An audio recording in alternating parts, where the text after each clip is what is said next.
ভগবান শিবকে দেখে কেন পার্বতীর মা অজ্ঞান হয়ে গিয়েছিল? এটি সেই সময়ের কথা যখন ভগবান শিব দেবী পার্বতীকে বিবাহ করতে গিয়েছিলেন।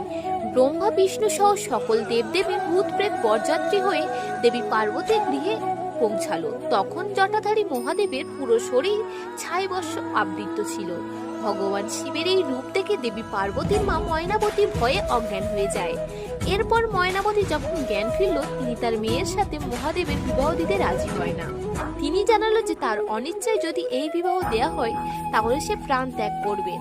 মহাদেবের সকল রূপকে মা পার্বতী ভালোবেসে মেনে নিয়েছিল, কিন্তু তার মায়ের জন্য মহাদেবকে সুন্দর করে সাজতে বলেন। মা পার্বতীর অনুরোধে শ্রীবিষ্ণু মহাদেবকে ব্রহ্মাণ্ডের সব থেকে সুদর্শন রূপে সাজিয়ে তোলেন।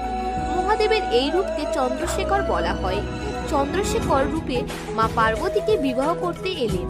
ময়নাবতী খুশি হয়ে জামাই বরণ করলেন ও দেবী পার্বতী ও মহাদেবের বিবাহ সম্পন্ন হয়।